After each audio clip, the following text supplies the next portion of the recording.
and after 5 o'clock during summertime, it's not going to be open. Yeah.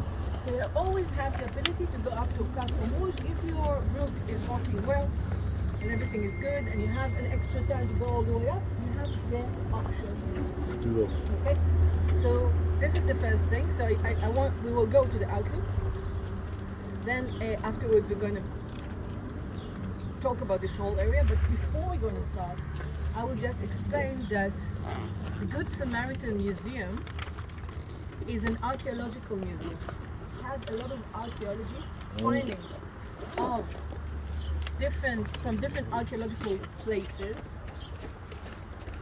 different excavations from areas in Judea and Samaria and Gaza, which are under some kind of a risk, some kind of a danger of either to be torn apart, be taken and be sold in the black market. Okay, different problems that involves with excavations and archaeological findings in Judea and Samaria and Gaza. So these findings were taken from their original sites where they found on, and they were brought here. And I'm asking the question, why does these findings, for an example, the mosaics from the old synagogue of Gaza, why it was brought over here to the Good Samaritan Museum and not to the Israeli Museum in Jerusalem? Because it's the West Bank and Israel is Israel. Okay, very good. Again, it's a political reason, because again, the West Bank / Judea and Samaria and Gaza are territories which are under a dispute. Okay, and according to the international law, it's not allowed to move archaeological findings from one territory to another. Okay, this is why Kamat Archeologia, the head officer of Archaeological Center in the IDF, which is basically the parallel body to the Israeli Antiquity Authorities, okay, which is based here in Judea and Samaria. They took all these findings and they put it over here in the Good Samaritan Museum.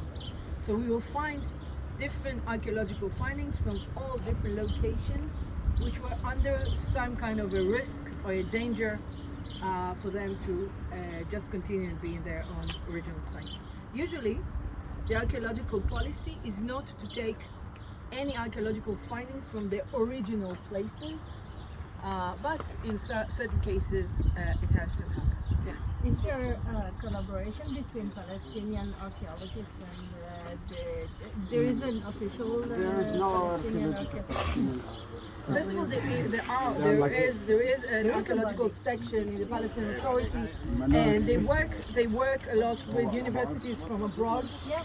You see it in Jericho. La Sapienza University from Italy dug quite widely in Jericho, okay, for an example. But there is hardly a collaboration between the Palestinian Authority and the local archaeologists, but in certain places, of course, there has to be some kind of collaboration, especially on intelligence, like just to know which areas are under risk. Yeah. Why do smugglers you say, Yes. can take findings and they can sell it in the black market, and then you have collaboration between the sides, but no like a real official collaboration. Don't forget that archaeology eventually is a very political thing. Okay?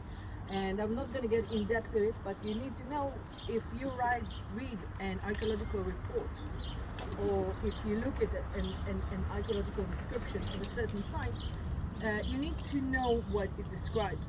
Okay? I see it a lot in Jericho. Okay?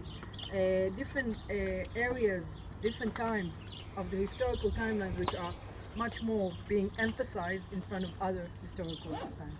Okay, I don't want to go into it, but it's, and also in the Israeli archaeology, okay, it happens quite a lot.